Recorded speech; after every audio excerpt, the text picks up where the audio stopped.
Assalamualaikum warahmatullahi wabarakatuh. Bismillahirrahmanirrahim. Alhamdulillahil wahidil qahhar, al-azizil ghaffar, mukawwiril laili 'alan nahar. Wassalatu wassalamu ala sayyidina Muhammad sayyidil muhtar wa ala alihi wa ashabihil akhyar. Amma ba'du. Hadirin jamaah salat subuh rahimakumullah. Alhamdulillah, puji dan syukur kita panjatkan kehadirat Allah Subhanahu wa taala atas karunia nikmatnya kita telah bisa melaksanakan salat subuh dengan berjamaah. Mudah-mudahan segala amal ibadah yang kita laksanakan senantiasa diterima oleh Allah Subhanahu wa taala. Amin ya rabbal alamin. Salawat dan salam semoga tetap tercurah atas nabi kita, Nabi besar Muhammad sallallahu alaihi wasallam. Hadirin kaum muslimin rahimakumullah, kajian kita pada pagi hari ini yaitu membaca kitab Awwalu Marrah At-Tadabburul Quran, yang artinya pertama kalinya merenungi Al-Quran. Kalau tidak salah kita sudah membaca Mawadi'us Surah Al-Mubarakah. Karena sebulan sekali kadang suka lupa ini sampai di mananya ini.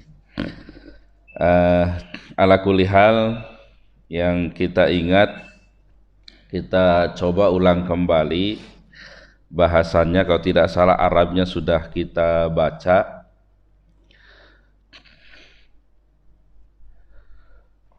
Berangkat dari al-mihwar ar-ra'isi li surah. Al-mihwar ar-ra'isi li surah itu tema pokok dalam surah Al-Baqarah, yaitu al-istikhlaf fil ardi biman hajillah, memimpin atau mengurus bumi dengan sistem, dengan aturan dari Allah Subhanahu wa taala. Nah, di bagian selanjutnya mawadi'us surah. Mawadi itu jamak dari maudu, artinya tema-tema dalam surah Al-Baqarah. Karena dalam setiap surah, setiap surat dalam Al-Quran itu temanya tidak satu, ya, tidak satu. Yang sudah kita baca tema dalam surah Al-Baqarah yaitu tajaribul istikhlaf fil ard, sejarah dalam memimpin bumi. Nah, di sini disampaikan dalam surah Al-Baqarah itu tiga tipe.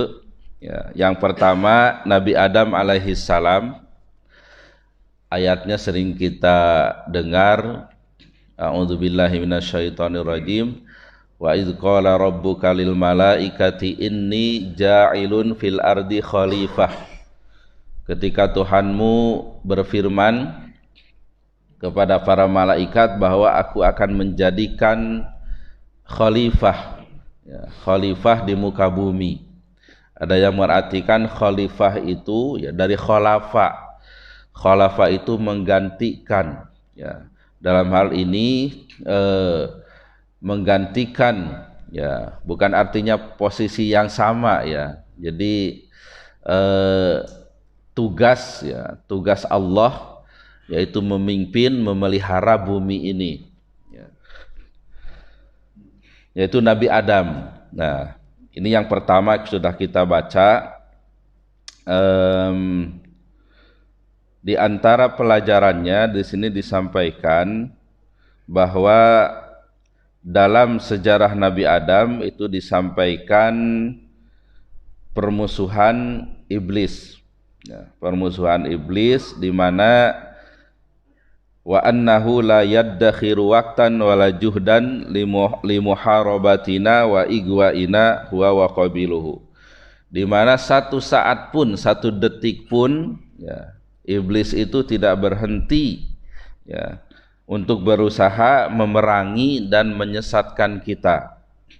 Fa nahnu idzan fi harbin syirsah, ya. Oleh karenanya kita sekarang ini dalam peperangan yang sengit, yang seru. wala najata lana minha wala nasra illa bil i'tisami billah, dan kita tidak bisa selamat dan tidak bisa dapat pertolongan kecuali dengan berpegang teguh kepada agama Allah, wal inqiyadi li awamirihi, dan tunduk kepada perintah-perintah Allah, wajtina binawahihi, dan menjauhi larangan-larangan Allah. Ini dimuat dalam ayat 30 sampai 39. Bapak Ibu sekalian, pernah saya sampaikan di sini, ya, secara umum Al-Quran itu ya, isinya itu 3 secara umum. Yang pertama akidah, ya, kepercayaan. Yang kedua syariah, aturan-aturan. Dan yang ketiga itu kisah, ya, kisah. Nah, di mana semuanya ini, ya, kalau akidah dengan syariat itu jelas, ya, memang harus kita kerjakan untuk dikerjakan di dunia ini guna menyongsong nanti kehidupan selanjutnya. Nah, adapun kisah, ya, kisah itu juga sama, ya, itu merupakan namudaj, ya, atau pola dalam kehidupan. Jadi kisah-kisah dalam Al-Quran itu pola kehidupan. Artinya kisah yang disampaikan dalam Al-Quran itu akan terulang dalam kehidupan manusia, ya, dan manusia harus bisa mengambil pelajaran dari kisah tersebut. Nah, jadi dengan pemahaman seperti itu, ya, jadi Al-Quran itu memang untuk kita, ya, untuk kita di sini, ya, untuk di dunia ini, bukan sebuah konsep yang istilahnya ngawang-ngawang ada di sana, bukan, gitu. Ya, termasuk kisah-kisah, ya, para nabi, ya, kisah-kisah para nabi itu kenapa disampaikan banyak dalam Al-Quran, ya, itu dijelaskan dalam surah Hud. A'udzubillahi minasyaitonirrajim. Wa kullan naqussu 'alaika min amba'ir rusuli ma nusabbitu bihi fuadak. Semua kisah-kisah para rasul itu disampaikan untuk mengokohkan hati engkau, wahai Muhammad. Nah, itu kan khitabnya kepada Nabi. Nah, ini setelah Nabi tidak ada, ya untuk kita. Bagaimana agar hati kita dalam mengarungi kehidupan itu diberi hati yang kuat, hati yang kokoh, hati yang teguh, gitu. Hati yang teguh. Nah, dalam kisah-kisah itu kita tahu semua, ya, banyak cerita-cerita, ya, terutama yang nabi-nabi diberi ujian oleh Allah Subhanahu wa taala, ya. Bagaimana kisah Nabi Yusuf yang di penjara bertahun-tahun, ya, Nabi Ayub yang diberi penyakit bertahun-tahun, ada juga yang diberi ujian oleh Allah itu sampai usia tua tidak kunjung dikaruniai anak, dan sebagainya, lain sebagainya. Nah, itu akan kembali kepada kita, ya. Mungkin kita ini setengah, karena setiap orang pasti akan diuji, ya, dan semua orang punya ujian masing-masing, begitu. Ada yang diuji dengan penyakitnya, ya, kita kembali kepada contoh Nabi Ayub alaihissalam, bagaimana kesabaran beliau menerima ujian sakit. Ada juga yang mungkin tidak diberi keturunan oleh Allah, ya, kita kembalikan kepada kisah Nabi Zakaria, Nabi Ibrahim, dan sebagainya, ya. Sehingga kalaulah mereka itu para nabi, ya, para nabi diberi ujian seperti itu, ya, kononlah lagi kita, gitu. Apalagi kita, gitu, ya, pasti akan diberi ujian oleh Allah Subhanahu wa taala. Baik, kita kembali kepada kisah Nabi Adam untuk diambil pelajaran. Yang pertama, ayat pertamanya itu inni ja'ilun fil ardi khalifah. Aku akan menjadikan khalifah di muka bumi. Tapi Nabi Adam ini diciptakan di sorga, ya, di sorga. Nah, dan bahasa itu uskun anta wa zawjukal jannah. Tinggallah di sorga dengan pasanganmu, dengan istrimu. Nah, kata uskun itu menunjukkan waktu yang sebentar. Jadi memang sudah settingan Allah Subhanahu wa taala, begitu. sudah settingan Allah Subhanahu wa taala. Adam itu diciptakan di surga, kemudian digoda oleh setan, ya, kemudian turun ke bumi, gitu. Itu tuh udah settingan Allah Subhanahu wa taala untuk dijadikan pelajaran bagi manusia, ya, bagi manusia. Salah satu pelajarannya untuk menjadi pemimpin, Adam ini karakternya diberi ilmu oleh Allah Subhanahu wa taala. Ayatnya kan wa 'allama Adamal asma'a kullaha summa aradahum 'alal malaikah, al-ayah. Ya, Nabi Adam itu diberi pengetahuan, ya, nama-nama yang ada di jagat raya ini oleh Allah. Ya. Jadi karakter pemimpin itu, ya, harus punya ilmu, banyak ilmu. Ya. Idealnya seorang pemimpin itu ilmunya lebih daripada bawahannya, ya, daripada bawahannya. Nah, kemudian ketergodaan oleh iblis ini, ya. Ya, iblis ketika dialog, ketika diperintah sujud itu namanya masih disebut iblis. Tapi ketika menggoda Adam itu disebutnya dengan setan. Ya, kita udah bahas ya panjang lebar apa iblis, ya, jin, istilah setan gitu ya. Jadi setan itu ya termasuk dari kalangan jin dan manusia, ya. Nah, selama makhluk itu membuat jauh dari Allah Subhanahu wa taala, ya. Ketika menggoda untuk bermaksiat itu menggoda untuk jauh dari Allah, ya. Nah, di antara pelajarannya ilmu saja, ya, ilmu saja itu tidak cukup untuk melawan godaan setan.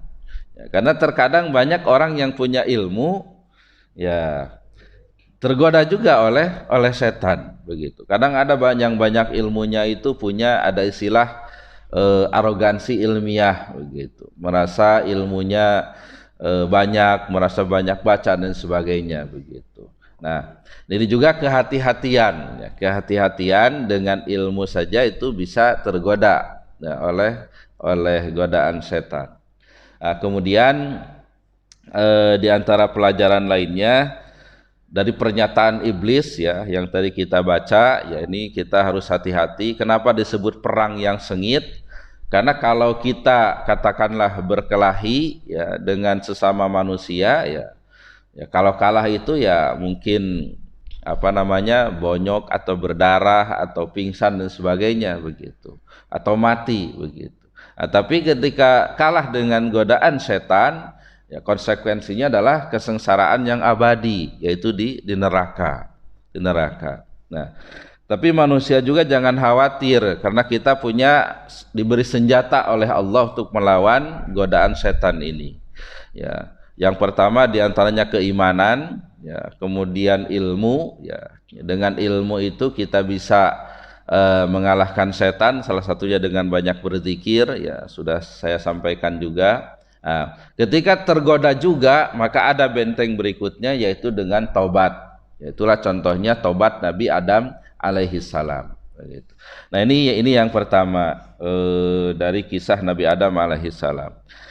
Selanjutnya at-tajribah as-saniyah, sejarah yang kedua yang disampaikan dalam surah Al-Baqarah, yaitu kepemimpinan Bani Israel. Saya juga lupa ini udah disampaikan apa belum sejarah Bani Israel, tapi secara singkat kita coba ulang lagi. Bani itu ya dari ibnun, anak atau keturunan. Israel itu nama lain Nabi Yakub alaihi salam. Ya, Nabi Yakub ini anak daripada Nabi Ishak. Ya, Nabi Ishak anak dari Nabi Ibrahim alaihi salam. Nah, Israel ada yang mengartikan Nabi Yakub ini sering pergi malam untuk beribadah. Nah, sehingga disebut Isra, seperti Isra Mi'raj gitu, Israel. Ada juga yang mengartikan Isra itu bahasa Ibrani artinya abdun. Il itu Allah, jadi Abdullah, hamba Allah, seperti gelar Nabi Ibrahim Khalilullah, kekasih Allah. Ada juga yang menyebutkan Israil itu nama lain Nabi Yakub begitu. Nabi Yakub alias Israil. Wallahu a'lam. Cuma yang jelas Israil ini ditujukan kepada Nabi Yakub. Nah, Nabi Yakub ini punya anak 12 dari 4 istri. Dari 4 istri. Salah satunya yaitu Nabi Yusuf alaihi salam. Ya, di mana Nabi Yusuf ini nanti dalam kisah lengkapnya dalam surah Yusuf, ya, satu ibu satu ayah dengan nanti Bunyamin. Ya, ada juga nanti saudara seayahnya itu diantaranya Yahuda dan sebagainya. Ini ada 12 keturunan Nabi Yakub. Sehingga nanti dalam proses perjalanan dari Mesir menuju Palestina ketika dibawa oleh Nabi Musa, itu kan disebutkan ketika ingin minum, Nabi Musa diperintah memukul batu, fanfajarat min husnata asyrata aina, maka memancar dari batu itu 12 mata air. Qad alima kullu unasim masrabahum, semua manusia tahu tempat minumnya. Itulah maksud dari 12 itu. 12 mata air itu jadi 12 keturunan Nabi Yakub, ya, Nabi Yakub. Baik. Nah, kisah ringkas ceritanya ini saya yakin semua juga sudah dengar ya di dalam surah Yusuf. Panjang lebarnya nanti insya Allah mudah-mudahan bisa ketemu. Ya, setelah Nabi Yusuf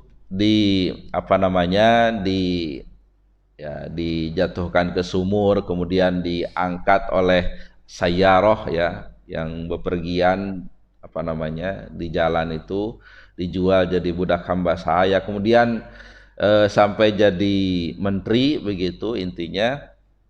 Nah, itu kan semua saudaranya itu diboyong, termasuk ayahnya ke Mesir, dari Palestina ke Mesir. Nah, setelah di Mesir itu diberi tanah lah, kalau kita ini diberi kaflingan begitu, satu daerah di Mesir, sehingga yang 12 keturunan ini termasuk dari Nabi Yusuf, ya, berkembang biak di sana, beranak pinak, ya, sampai banyak begitu. Sampai akhirnya Nabi Yusuf meninggal, ya. Di zaman Nabi Yusuf mereka masih jaya lah gitu. Nah, setelah sepeninggal Nabi Yusuf berganti raja, akhirnya Mesir itu dipimpin oleh raja suku asli sana yaitu Kibti, yang namanya kita tahu Fir'aun, ya. Nah, Bani Israel itu masih tetap ada di sana di Mesir. Nah, dan ketika Fir'aun berkuasa, ya, Bani Israel ini ditindas, diperbudak, ya. Firaun ini punya perdana menteri namanya Haman. Nah, Haman, ya. Jadi sama Haman ini juga menindas Bani Israel. Nah, Haman ini nanti ada anak, ya, keturunan nanti namanya itu Amalek, kalau tidak salah Amalek. Nah, jadi nanti ada pendapat di Yahudi, ya, ada mengistilahkan ke orang lain itu dengan Amalek. Jadi orang yang bisa istilahnya dibuat menderita begitu, bahkan bisa sampai dibunuh begitu. Nah, itulah yang dibungkus oleh Zionis sekarang di Israel, ya. Mereka menganggap umat Islam itu Amalek begitu. Jadi dibolehkan merampas tanahnya, bahkan dibunuhnya dan sebagainya begitu. Tapi itu bukan ajaran Yahudi, hanya sekte, ya, hanya sekte saja. Karena ada juga Yahudi yang tidak sependapat dengan Zionis ini, begitu, dengan Zionis ini. Baik. Nah, setelah dapat penderitaan itu, turunlah Nabi Musa alaihi salam untuk menyelamatkan Bani Israel. Dan kisah Nabi Musa ini menurut para ulama yang paling banyak disebutkan dalam Al-Qur'an. Itu kisah Nabi Musa alaihi salam, diulang-ulang, ya, diulang-ulang. Baik, ringkas cerita, setelah keluar dari Mesir dalam perjalanannya, nah inilah muncul karakter asli dari Bani Israel ini. Ya, kemarin sudah beberapa disebutkan, diantaranya ketika ditinggal Nabi Musa 40 hari saja, ketika kembali mereka sudah menyembah ijlan, anak sapi begitu. Kemudian ketika disuruh menyembelih sapi betina, ya mereka banyak bertanya apa warnanya, berapa umurnya, bagaimana keadaannya, mempersulit begitu. Ya, inilah kalau istilah sekarang itu angel begitu, keangelan daripada Bani Israel ini. Ya, baik, setelah sebelum masuk Palestina, ya itu disesatkan oleh Allah Subhanahu wa taala. Ada riwayat itu karena doanya Bal'am, yaitu di lembah Tih, di suatu daerah namanya Tih. Ya. Nah, kurang lebih 40 tahun, dan di situ Nabi Musa dan Nabi Harun meninggal dunia. Kemudian dilanjutkan oleh Nabi Yusa. Nabi Yusa ini nanti akan ketemu ketika di kisah Nabi Musa mau ketemu dengan Khidir, itu diantar oleh Yusa. Ringkas cerita, di bawah kepemimpinan Yusa nanti ada dipilih orang-orang tertentu sehingga bisa masuk ke Palestina. Ya. Ringkas cerita lagi, ya, mereka hidup di Palestina, ya, beranak pinak di sana, kemudian diturunkan nabi-nabi. Nah, terakhir yang dicatat itu sebelum Tolut, yaitu Nabi Samuel namanya. Ya, Nabi Samuel ini diminta oleh Bani Israel, ya, agar berdoa kepada Allah, ya, supaya diberikan raja. Ya. Nah, akhirnya diberikanlah Tolut sebagai raja. Nah, beralihlah kepemimpinan Bani Israel itu dari kepemimpinan nubuah para nabi menjadi raja. Nah, kemudian terjadilah peperangan Tolut dengan Jalut. Nah, di mana Jalut dibunuh oleh Daud alaihissalam, Nabi Daud alaihissalam. Nabi Daud menikah dengan anaknya Tolut. Nah, kemudian nanti punya anak Nabi Sulaiman, ya, karena Daud ini nanti menggantikan kerajaan Tolut, ya sebagai nabi, ya juga sebagai raja, turun kepada Nabi Sulaiman, ya, di mana punya kerajaan yang tidak dimiliki oleh sebelum dan sesudahnya. Ya, karena di situ yang bekerja jin-jin juga bekerja untuk Nabi Sulaiman ini. Ya, nanti kisahnya juga ada dalam surah An-Naml kalau tidak salah, ya. Ya.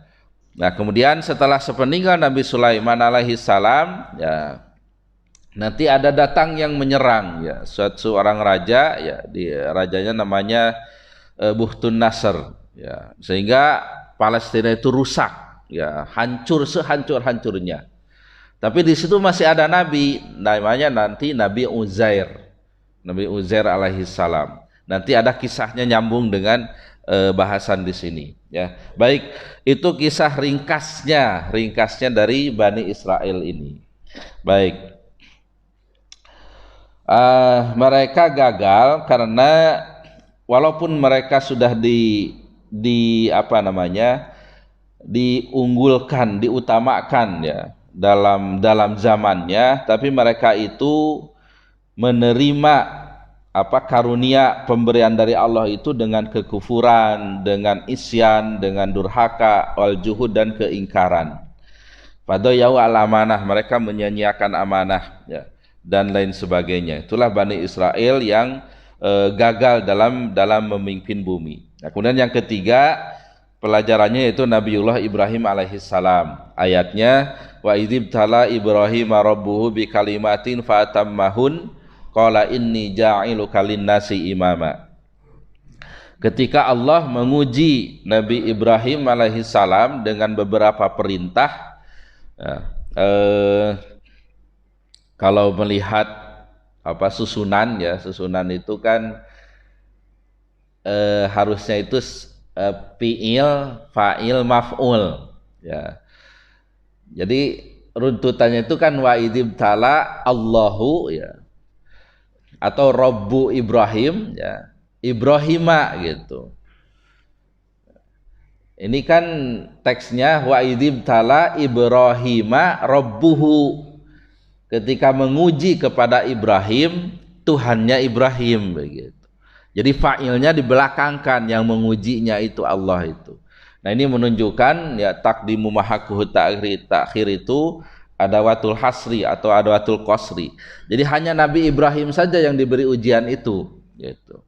Ya, banyak perintah-perintahnya, di antaranya itu ya apa, khitan, ya, kemudian membersihkan bulu-bulu yang tidak harus dibersihkan, ya. Nah, karakter yang dimunculkan dari Nabi Ibrahim adalah ketaatan yang total kepada Allah, yang totalitas kepada Allah. Diperintah apa saja oleh Allah dia taat, walaupun perintahnya itu di luar nalar manusia, ya, di luar nalar manusia begitu.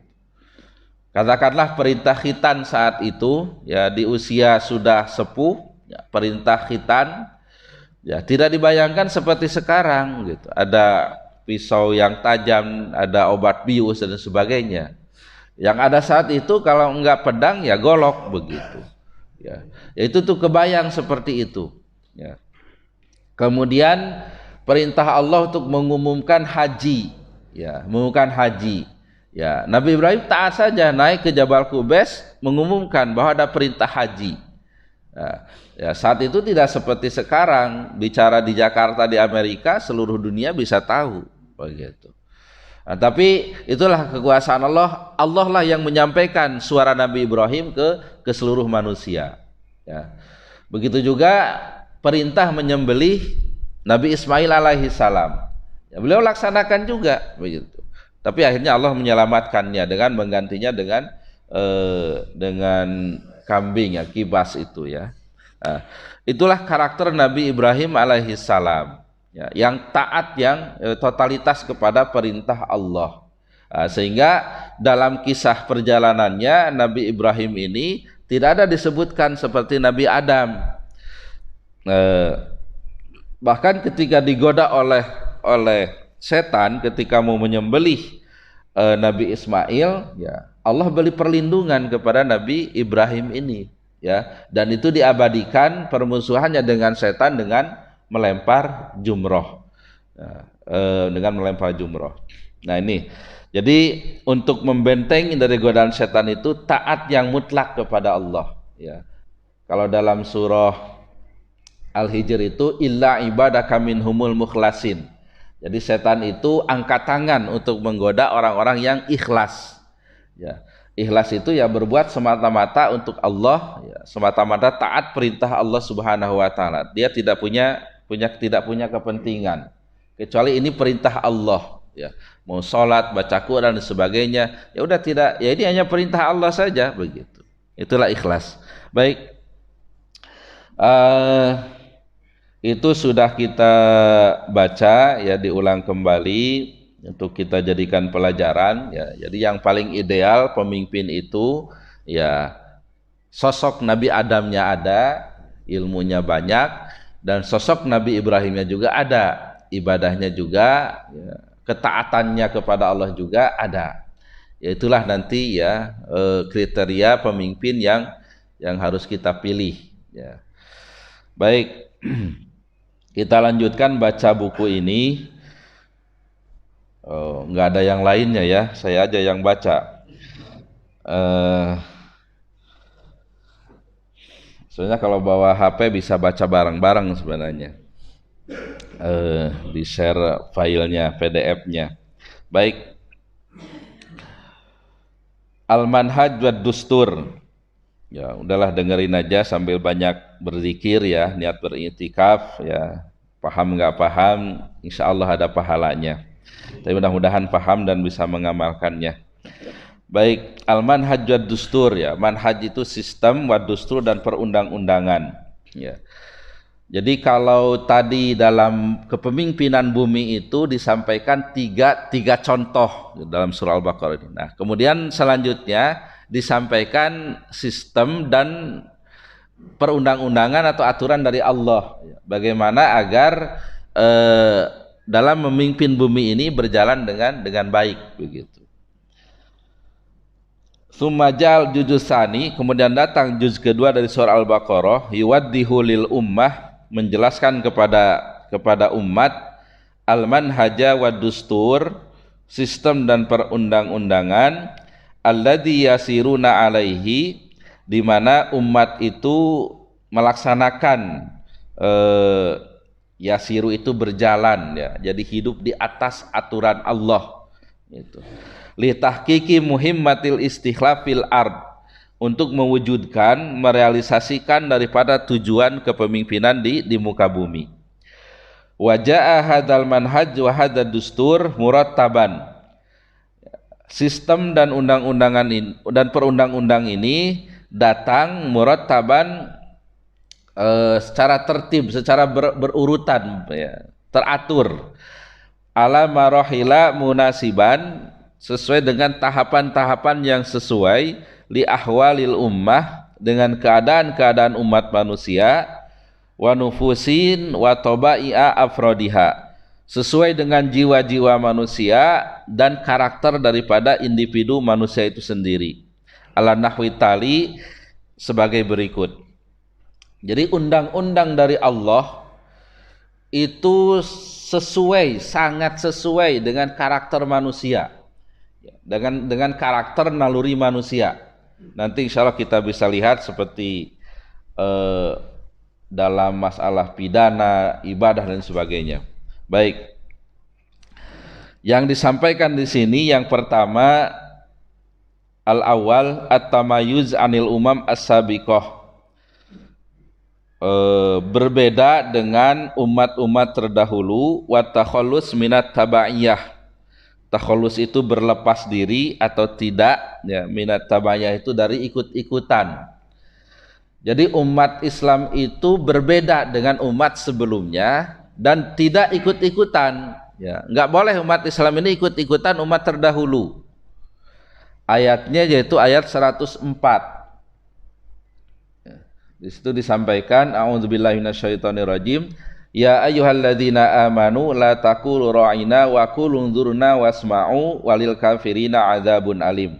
Wahai orang-orang yang beriman, jangan engkau mengatakan kepada Nabi itu ra'ina, tapi katakanlah unzurna. Ya.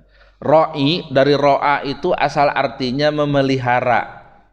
Nah, ini disampaikan oleh orang Yahudi kepada Nabi, wahai Nabi, ro'ina.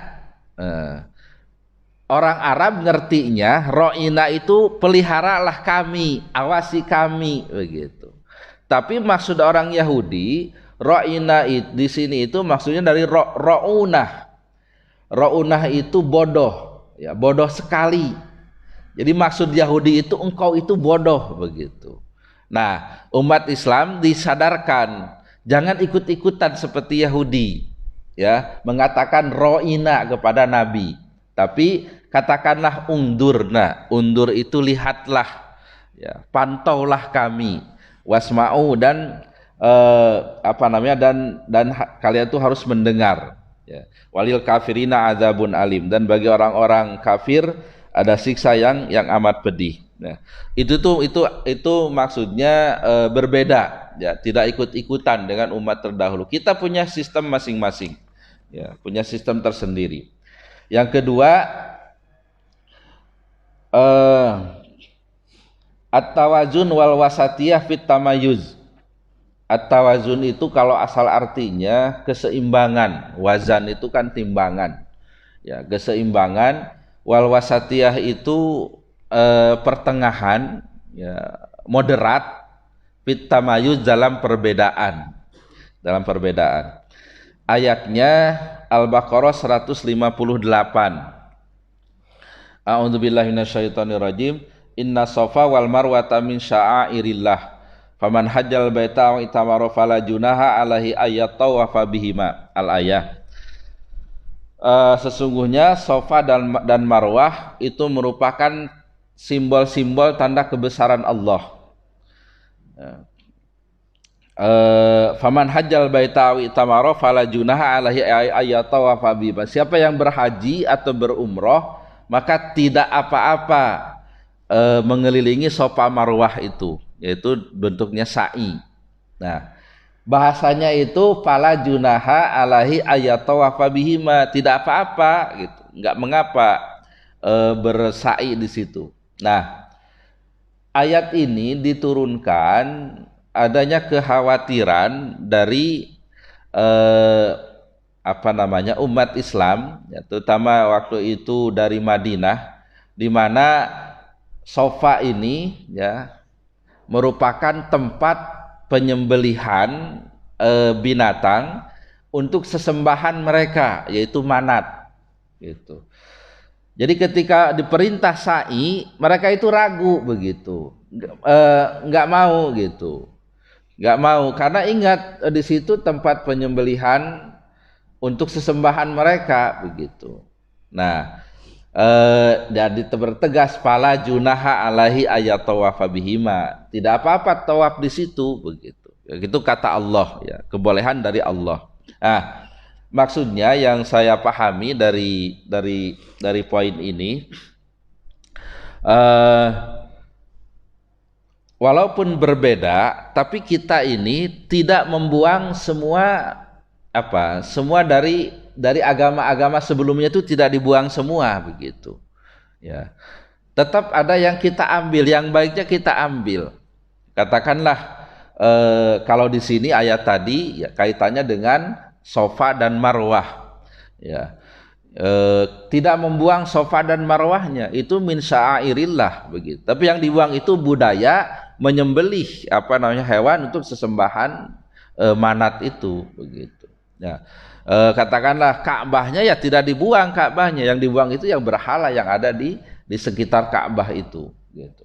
Dan budaya-budaya lainnya seperti di Arab ya, sebelum Islam datang ya, budaya menghormati tamu itu sangat populer di sana begitu. Sampai sekarang pun populer ya, menghormati tamu itu. Ya, bisa sampai jatahnya itu 3 hari. Ya, 3 hari diberi makan dan sebagainya begitu. Nah, itu tidak dibuang oleh Islam begitu. Jadi moderat ya, moderat.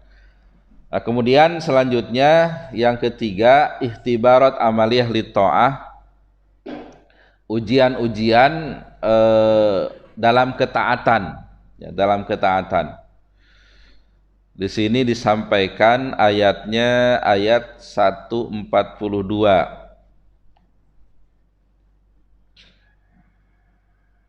Ya. A'udzubillahi minasyaitonirrajim. Sayaqulu sufaha'u minan nasi ma wallahum an qiblatihim allati kanu 'alaiha. Qulillahil masyriqu wal maghrib yahdi may yasha'u ila siratal mustaqim. Orang-orang yang bodoh Quraisy itu akan mengatakan, apa yang memalingkan umat Islam dari kiblat yang sebelumnya? Katakanlah bahwasannya milik Allah lah masyriq dan maghrib. Allah memberi hidayah bagi orang yang dikehendakinya kepada jalan yang lurus. Nah, jadi ketika umat Islam beralih kiblatnya dari Baitul Maqdis ke Ka'bah, itu dicemooh oleh orang-orang kafir ya, orang-orang musyrik ya. Kenapa itu berubah-ubah seperti itu begitu. Nah, tapi cemoohan itu tidak menyurutkan semangat umat Islam untuk taat kepada perintah Allah itu gitu. Jadi ujian bagi umat Islam itu dalam ketaatannya pun dicemooh begitu, dicemooh. Kenapa melakukan itu begitu. Tapi umat Islam itu kuat, kokoh, istiqomah melaksanakan perintah Allah Subhanahu wa taala. Jadi artinya dalam keberagamaan ya, itu pasti ada ujian-ujiannya. Ya, ada ujian-ujiannya. Ya, kecil-kecilannya ya sholat malam, puasa sunnah dan sebagainya. Ya, hal yang sunnah itu merupakan ujian ketaatan, Yaitulah sistem dari Allah Subhanahu wa taala. Ya, kita ini pasti diberi ujian. Baik. Waktu syuruk jam 5.26 kalau nggak salah ya.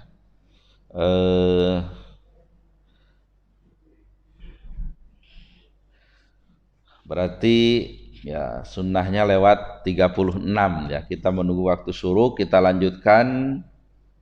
Yang keempat, tafsilul manhaj wa tasyri'at, rincian sistem dan perundang-undangan. Nah, jadi setelah menjabarkan sistem secara keseluruhan, yaitu berbeda dengan umat terdahulu tapi moderat dalam perbedaan itu ya, dan yang ketiga ada ujian-ujian dalam ketaatan ya. Di sini disampaikan secara rinciannya. Yang pertama,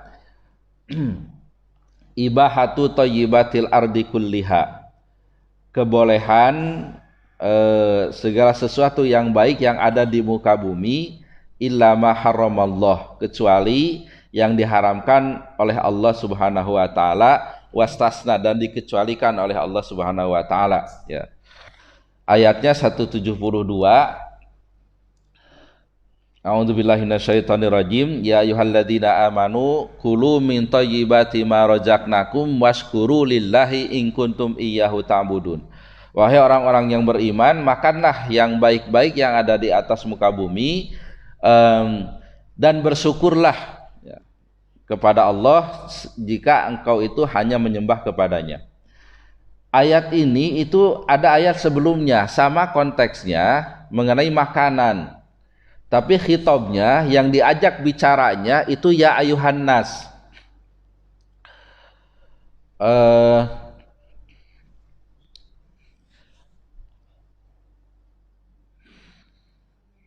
Baik.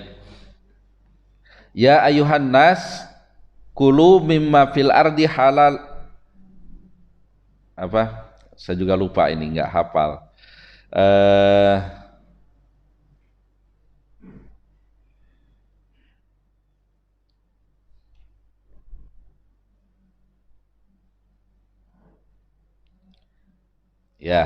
Ya ayuhan nasu kulu mimma fil ardi halalan thayyiba wala tattabi'u khutuwatis syaiton innahu lakum aduwwum mubin. Wahai manusia, makanlah yang ada di muka bumi ini secara halal dan baik ya. Dan janganlah kalian mengikuti langkah-langkah setan. Nah, halalan ya, halal itu dengan pengertian halal lidzatihi ya, karena haram itu yang haram, makanan itu ada haram lidzatihi karena haram datnya, seperti katakanlah daging babi atau darah, itu haram lidzatihi, datnya haram. Ada juga yang haram lighairihi, haram karena yang lainnya ya, memang bentuknya nasi tapi hasil dari curian umpamanya, nah itu haram lighairihi. Jadi halal itu ya halal secara dzatiyahnya, juga proses mendapatkannya juga halal. Nah, ya ayuhan nas, wahai manusia, jadi berlaku untuk seluruh manusia ya. Jadi harus makan itu yang halal. Jadi artinya siapapun yang mencuri ya kena hukuman, mau beragama Islam atau enggak ya sama begitu. Itu diantara maksudnya ya ayuhan nas ya. Kemudian thayyib, thayyib itu yang baik ya, yang manfaat, yang ada manfaatnya. Jadi siapapun yang mengkonsumsi barang yang tidak ada manfaatnya ya, baik beragama Islam atau tidak, akan kena madaratnya gitu ya. Minuman keras umpamanya ya kepada tubuh jadi tidak baik begitu. Begitu juga katakanlah konsumsi asap itu, rokok ya, itu sama juga, mau yang agama Islam mau enggak sama begitu. Nanti rawan dengan kanker tenggorokan ya, udah pada tahu semua ya. Tapi orang-orang itu enggak pada takut ya. Pemerintahnya udah menyuruh berhenti tapi enggak takut-takut begitu. Ya, saya udah cerita juga ya di sini ya, bukan nakut-nakutin ya. Rupanya gambar yang dibolongin itu benar begitu. Jadi almarhum mudah-mudahan diampuni dosanya, paman dari istri saya kena itu ya, karena memang perokok berat. Saya nengok itu memang ini udah dibolongin pakai selang begitu untuk makan itu. Karena memang dengan kanker yang ada di tenggorokan ini menghalangi masuknya makanan begitu. Ya. Nah itu jadi siapapun yang konsumsi yang tidak baik ya kena, semua kena begitu. Nah ini nih yang pertama masalah makan. Jadi masalah makan itu diatur. Ya, makan itu harus baik. Nah, kemudian ayat yang 172 di samping makan yang baik bagi umat Islam itu harus bersyukur gitu. Karena kita diberi makan oleh Allah Subhanahu wa taala. Kemarin waktu bahas surah Al-Fatihah kita sudah sampaikan ketika kita setelah makan, minum itu kan baca alhamdulillahilladzi at'amana wa saqana wa ja'alana minal muslimin. Itu harus penuh perenungan begitu membaca itu. Ya kenapa saya ulang biar direnungi ketika baca itu. Kita bersyukur kepada Allah karena itu perintah Allah bersyukur. Yang pertama itu. Dan yang kedua memang kita harus berterima kasih kepada Allah dari dua sisi. Allah masih memberikan kita makanan gitu. Ya. Kalau kita hitung-hitung ya hakikatnya ya lebih jauh makanan mendatangi kita didatangkan oleh Allah daripada kita menuju makanan begitu ya. Katakanlah beras begitu, beras itu kan ditanamnya katakanlah di Cianjur, di Karawang dan datang ke sini begitu ya. Ya memang dibawa oleh mobil tapi hakikatnya Allah yang mendatangkan dekat dengan kita. Nah, kita tinggal datang ke katakanlah warung atau kios membeli beras itu gitu. Nah, itu didatangkan oleh Allah. Allah memberi rezeki. Yang kedua, kita masih bisa makan begitu. Ya, masih bisa makan, masih merasa nikmat dengan makanan itu. Karena ada yang banyak makan nggak bisa makan, seperti orang sakit dan sebagainya. Makanya kita bersyukur kepada Allah Subhanahu wa taala. Nah, ini masalah makanan tuh diatur, ya. Jadi kita kembali lagi istikhlaf di muka bumi ini kan untuk memimpin dan memelihara ya, memelihara yang ada di muka bumi ini ya, terutama eksistensi keberadaan manusia. Makanya diatur pertama makan dulu, makan yang baik-baik gitu. Diatur dulu makanannya. Nanti selanjutnya di ayat 178 jinai. Jinai itu tentang pidana. Ya, kalau badannya sudah sehat tapi tidak aman dari ancaman pembunuhan ya nanti saling membunuh begitu. Maka turunlah aturan pidana. Nanti ayatnya ayat tentang kisos. Ya, tentang kisos. Nanti turun lagi ayat berikutnya yaitu tentang puasa. Nah, puasa untuk apa? Untuk kesehatan. Untuk kesehatan. Jadi makannya baik, sisi keamanannya terjamin, juga kesehatan dan seterusnya. Itulah hukum dari Allah Subhanahu wa taala.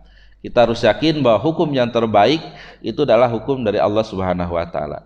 Baik, Bapak Ibu sekalian, menjelang waktu syuruk mungkin itu saja yang saya sampaikan. Namun sebelumnya barangkali ada yang mau ditanyakan silahkan. Tapi oh iya silahkan. Waalaikumsalam warahmatullahi wabarakatuh.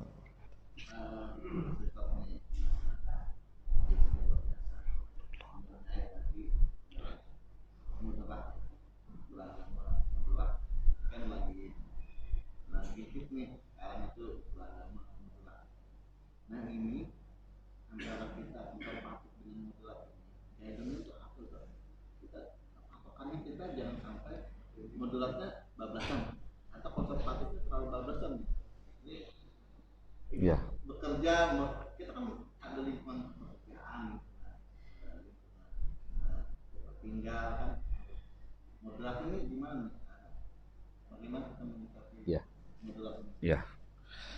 Baik, kalau yang terkenal dengan istilah wasatiyah itu Al-Azhar ya, Al-Azhar Mesir. Ajar Mesir ya, termasuk sebanyak secara keseluruhan kampus-kampus di Arab menerapkan itu ya. Jadi dengan pengertian mereka mendalami fikul ikhtilaf begitu ya, mereka mendalami fikul ikhtilaf itu pelajaran wajib, mengkaji khilafiyah perbedaan dalam fikih. Jadi semua tahu ya, Hanafi, Maliki, Syafi'i itu bagaimana begitu. Katakanlah kunut saja itu kan macam-macam ya. Kalau Syafi'i kan ada sunnah kunut. Kalau Maliki kunutnya itu sebelum ruku gitu. Kalau Hanafi, Hambali kan tidak begitu. Dan lain sebagainya. Mereka semua paham itu gitu. Jadi semua paham. Jadi ketika ada kajian, nah bedanya dengan ya katakanlah yang konservatif ya, itu disampaikan semua gitu. Karena kita tugas mereka itu kan mencerdaskan umat. Semua umat itu supaya tahu, oh ini pendapat ini itu tidak satu gitu. Karena ilmu itu baru utuh ketika semua pendapat tentang hal tersebut disampaikan. Itulah satu ilmu begitu. Jadi semua paham begitu. Ketika katakanlah baca bismillah umpamanya khilafiyahnya di mana, ada yang tidak sama sekali ya, seperti Maliki gitu kan, ada yang disirkan seperti madhab Imam Ahmad, ada yang memang dikeraskan seperti Syafi'i. Semua paham begitu, itu semua paham, diberi pemahaman begitu. Jadi tidak hanya satu pendapat saja yang disampaikannya. Itu yang pertama dari segi pemahamannya. Adapun dari segi prakteknya, yaitu dilihat keadaannya gitu, lihat keadaannya yang sesuai dengan dzurufnya, begitu ya. Ketika hidup di lingkungan katakanlah yang mungkin di daerah-daerah katakanlah yang mayoritasnya umpamanya Syafi'i, nah ini pernah kejadian ya, dia memang orang ngerti begitu, tapi mungkin kebiasaan tidak kunut ya, masuk ke daerah yang mazhabnya Syafi'i yang biasa kunut, padahal tujuannya untuk dakwah gitu, untuk ditugaskan dakwah. Karena jadi imam nggak kunut, disuruh pulang begitu, jadi akhirnya dakwahnya tidak jadi gitu. Nah, orang yang wasatiyah itu bisa menyesuaikan, oh lingkungannya ini lingkungan Syafi'iyah, lingkungannya katakanlah Hambaliyah umpamanya begitu. Nah, itulah yang dipraktekkan gitu. Nah, ketika orang keberagamannya seperti itu akan enak gitu, akan enak. Nah, beda dengan lingkungan kota katakanlah yang banyak sudah mengerti ya, sudah mengerti khilafiyah gitu. Artinya subuh mau kunut mau enggak jalan aja gitu. Beda dengan di kampung. Itu enggak kunut itu ini aliran apa dan sebagainya begitu. Nah, itu maksudnya wasatiyah itu yang saya pahami ya. Jadi dari segi pemahaman mereka komprehensif ya, karena memang teorinya ilmu itu baru utuh ya ketika satu pendapat itu memang semua pendapat tentang itu disampaikan gitu. Yang kedua, wasatiyah dalam praktek itu melihat situasi. Katakanlah ketika Imam Masjidil Haram itu Sudais atau siapa ya, ketika jadi imam di Istiqlal, beliau baca bismillah dengan jahar. Itulah wasatiyah itu, seperti itu ya.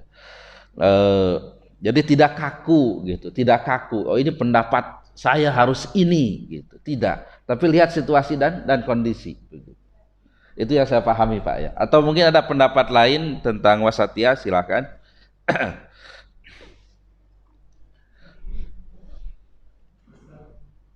Oh ya, Waalaikumsalam. Tadi saya jelasin orang yang ikhlas tidak bisa diulang maksiat. Nah itu karena apa?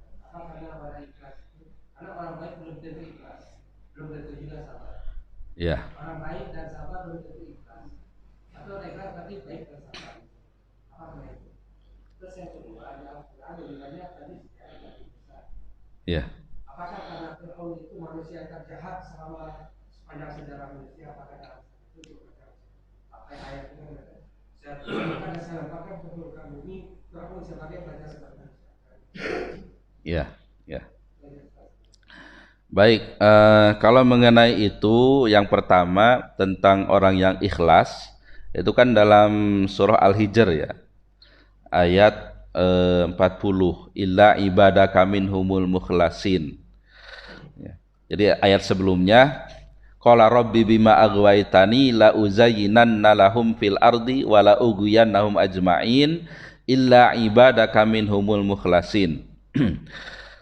Iblis mengatakan kepada Allah, ya Allah, karena engkau telah menyesatkan aku, maka aku akan menghiasi mereka di muka bumi, ya, artinya yang buruk-buruk itu, yang maksiat itu dianggap baik, wala ughwiyannahum ajmain, dan akan kami sesatkan mereka, illa ibadaka minhumul mukhlasin, kecuali hambamu yang ikhlas, Tadi disampaikan gambarannya, simbolnya itu Nabi Ibrahim alaihissalam. Ya, kalau ayatnya jelas ini, yang ikhlas itu ya nggak digoda oleh setan. Ikhlas itu kan semata-mata hanya untuk Allah, dia tidak punya kepentingan apapun, gitu. Dia tidak punya kepentingan apapun. Kepentingannya ini hanya perintah Allah, begitu. Ya, jadi ketaatannya murni untuk Allah Subhanahu Wa Taala, begitu. Jadi katakanlah sekarang yang marak ya, mungkin pemahaman kita harus komprehensif juga ya tentang infak segini dibalas segini, begitu ya. Nah, jadi dalam beramal ya, Islam itu lengkap, tata caranya itu lengkap, begitu. Kisi-kisinya itu lengkap, begitu. Beramal itu harus seperti apa, begitu. Ya, kemarin sudah disampaikan ya, akhlak dan amal itu tidak bisa dipisahkan dari ajaran kita. Jadi nggak jadi infak kalau dia ada adza ya, atau dia disebut-sebut, atau dia menyakiti yang diberi infak itu. Nah, itu tuh nggak jadi, gitu. Nah, kalau infak itu kan yang pertama memang itu udah perintah Allah, kita harus infak, gitu aja. Dan Allah menjanjikan ketika infak dibalas 10 dan seterusnya sampai 700 kali lipat. Ya itu harus kita yakini. Tapi ujung-ujungnya apa? Semua yang dilakukan itu illabtigo awajhillah. Semua itu hanya untuk mencari ridho Allah, begitu. Bukan kita sedekah ini katakanlah sedekah sepeda ingin dapat motor, gitu. Sedekah motor ingin dapat mobil, bukan itu. Itu duniawi, gitu. Ya, tapi itu harus kita yakini Allah memberikan jaminan itu ada, begitu. Tapi yang tadi itu semua ibtigo awajhillah. So itu hanya untuk Allah Subhanahu Wa Taala. Itulah ikhlas. Jadi semata-mata untuk Allah, bukan untuk yang lainnya, bukan untuk karena lain, gitu. Kemudian tadi masalah kisah yang paling banyak Nabi Musa, memang salah satunya itu, ya. Memang Fir'aun ini ya sampai mengaku sebagai Tuhan, ya, sebagai Tuhan, dan memang kekuasaannya itu luar biasa, begitu. Dia itu nggak pernah sakit, gitu, nggak pernah sakit. Kemudian nggak tahu, saya juga belum baca lengkapnya ya. Buang air besarnya pun dia tuh entah berapa hari sekali, gitu, jarang, begitu. Pokoknya ya karena itulah dia mengaku sebagai Tuhan. Ya, sebagai Tuhan. Tapi sekuat apapun orang ya untuk dijadikan pelajaran, kalau sudah berhadapan dengan kekuasaan Allah, tidak ada yang mengalahkan kekuasaan Allah itu. Akhirnya dia ditenggelamkan. Nah, kemudian janji Allah menyelamatkan jasad Fir'aun, begitu. Nah, untuk dijadikan pelajaran bagi kita. Ini Fir'aun sekuat dulu ini ya dia tunduk juga dengan kekuasaan Allah Subhanahu Wa Taala. Jadi kekuatan apapun atau nikmat apapun yang ada pada diri kita, gitu, itu jangan membuat kita congkak, kita sombong dan sebagainya, begitu. Nah, lu lihat Fir'aun, segalanya ada di dia, udah jadi raja, nggak sakit dan sebagainya, begitu. Tapi hanya tenggelam juga, begitu. Itu diantara pelajarannya ya, sehingga jasad Firaun itu kan diselamatkan ya di bumi, begitu. Dan menurut penelitian terakhir kan ada yang meneliti di sarafnya itu seperti orang yang memang meninggal kaget, kemudian di bagian kepalanya itu ada unsur-unsur garam. Jadi artinya hampir ya, mungkin kalau kita harus yakini itu 100% jasad Fir'aun, begitu ya, dan para ilmuwan sudah membuktikannya, gitu. Baik, Eh, saya kira cukup, cuma kemarin ini ada yang menambahkan pertanyaan Bapak ya tentang syirik itu. Kayaknya saya ada yang salah menyampaikan bahwa Quraisy ya, orang kafir Quraisy itu dia syirik dari tauhid uluhiyah ya. Kalau rububiyahnya dia meyakini bahwa Allah itu berkuasa begitu. Dia meyakini adanya Allah. Ya, yang memberi manfaat itu Allah begitu. Ya, itu kan dalam Al-Qur'an disebutkan bahwa ma na'buduhum illa liyuqarribuna ilallahi zulfa. Kami tidak menyembah berhala-berhala itu kecuali supaya kami dekat dengan Allah begitu. Gitu. Jadi mereka yakin akan Allahnya, kekuasaan Allahnya begitu. Bahkan Abu Jahal pun ketika mau perang Badar itu berdoa juga kepada Allah begitu. Ya. Bahwa Muhammad itu sudah mencerai-beraikan sukunya dan sebagainya gitu disebutkan begitu. Ya. Nah, tapi dalam penyembahan mereka tidak sesuai dengan aturan dari Allah. Mereka menyembah berhala begitu, berhala. Jadi kembali lagi ya, kalau melihat konsep 3 atau 4 ya, kita anggap 4 saja, tauhid uluhiyah, tauhid rububiyah, kemudian tauhid mulkiyah dan tauhid asma wa sifat. Nah, ketika bertentangan dengan itu kategorinya syirik gitu. Tauhid uluhiyah itu penyembahan, berdoa dan sebagainya itu semata-mata kepada Allah. Ketika menyembah, berdoa kepada Allah itu syirik. Ya. Rububiyah itu meyakini Allah lah yang menciptakan, yang memberi manfaat, yang memberi madarat, yang mematikan dan sebagainya. Ketika berlainan dengan itu itulah syirik. Kita meyakini ada sesuatu yang lain yang memberi manfaat selain Allah, itulah kategori syirik. Kemudian mulkiyah itu Allah itu pembuat hukum. Ketika meyakini ada hukum selain Allah yang baik, nah itu kategori syirik. Yang keempat, tauhid asma wa sifat, yaitu sifat Allah itu berbeda dengan sifat makhluknya. Ketika ada sifat makhluk yang disamakan dengan Allah, itulah kategori syirik. Makanya kita senantiasa berdoa kepada Allah kalau baca maksurat ya. Allahumma inna na'udzubika min anusrika syai'an Allahumma inna na'udzubika min anusrika bika syai'an na'lamu wa nastaghfiruka lima la na'lamu. Nah, itu terus saja dibaca itu agar kita terjauh dari kesyirikan. Ya Allah, aku berlindung kepadamu dari kesyirikan yang aku ketahui, berlindung dari kesyirikan yang aku ketahui, dan aku minta ampun dari kesyirikan yang tidak aku ketahui. Begitu. Baik, udah waktunya suruk, mudah-mudahan ada manfaatnya. Mohon maaf atas segala kekurangan. Saya akhiri, subhanakallahumma bihamdika asyhadu an la ilaha illa anta astaghfiruka wa atubu ilaik. Alhamdulillahirabbil alamin. Assalamualaikum warahmatullahi wabarakatuh.